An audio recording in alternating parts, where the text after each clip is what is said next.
Et voilà les chutes du Niagara en fond, en long et en large. Vous voyez, c'est assez impressionnant.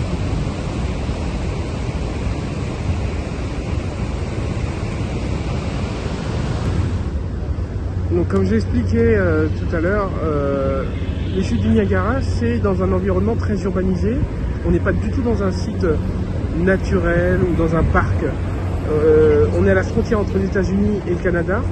Et évidemment, il y a beaucoup de promoteurs, vous voyez, de complexes hôteliers qui se sont bâtis à proximité immédiate des chutes, avec des bâtiments bien en hauteur pour offrir aux clients la possibilité de voir les chutes depuis leur chambre.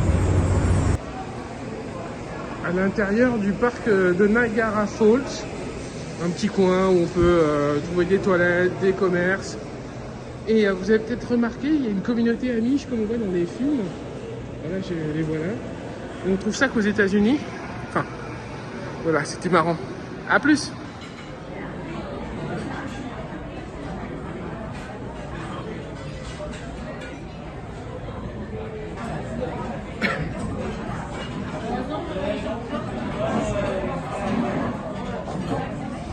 Voici un petit panorama de la place de l'hôtel de ville de Toronto, qui est bon, une place emblématique de la ville. Une ville qui allie moderne et tradition. Un peu comme à Londres, en Angleterre. Sauf qu'il y a un peu moins d'enchevêtrement entre les bâtiments nouveaux et anciens. C'est plus par secteur, des secteurs avec des bâtiments anciens, des secteurs avec des bâtiments nouveaux. Et là, ce que vous voyez, c'est l'actuel hôtel de ville de Toronto. Voilà. Et puis évidemment, là, il y a le nom de la ville qui est affiché. C'est un point immanquable pour faire les photos. Voilà. La place du centre-ville de Toronto. Un petit panorama du Vieux-Québec. Un petit village fort sympathique, avec du caractère, c'est champêtre. C'est très agréable. Donc ça, techniquement, c'était pas dans le Vieux-Montréal à l'époque. Ça a changé depuis, c'est mieux protégé et tout. L'église Notre-Dame, donc derrière, elle date de 1829, ce qui va mener à la création de l'église Notre-Dame. C'est simple, c'est un peu d'égo.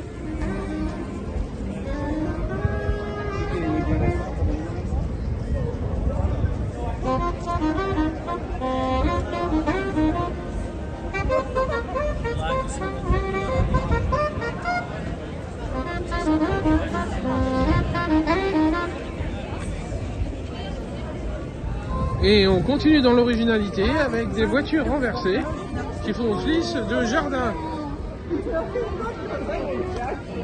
Oui, me demandez pas pourquoi. Alors un petit zoom sur les maisons canadiennes, vous voyez qu'elles sont souvent en bois. C'est vraiment le style architectural ici, maisons en bois. Et donc beaucoup de maisons ressemblent à ce qu'on voit dans les standards américains. Il y a beaucoup de porches, que ce soit dans des porches fermés ou semi-fermés. C'est-à-dire ces petites devantures où les gens mettent des chaises et puis ils passent du temps comme ça devant la maison, un peu à l'extérieur. Là c'est complètement ouvert sur cet exemple-là, mais il y a des exemples où c'est un peu fermé. Sur la baie de Tadoussac, une jolie balade à faire. On fait le tour d'une presqu'île et on est le plus imprenable sur la baie par un beau temps.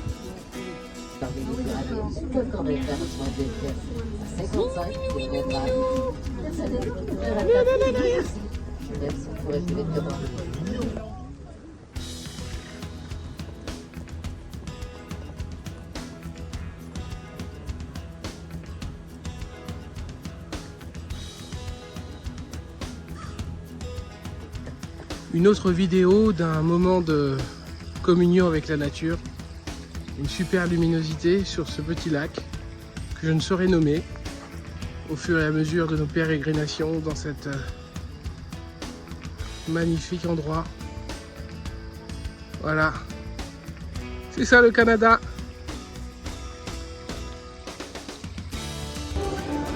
Visite de la cabane à sucre sur la route de Montréal.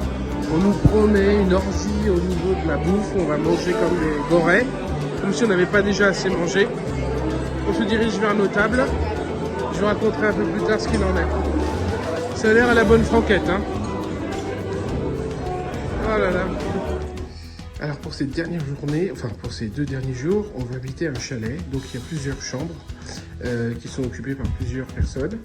Mais il y a des parties communes. Voici une partie commune, donc le salon, avec un coin cheminée, avec le bois qui est dehors. On s'y croirait, comme dans les maisons canadiennes. Les chalets, avec l'ambiance bûcheron. Là, il y a un coin cuisine, vous voyez, avec des plaques de cuisson XXL version US.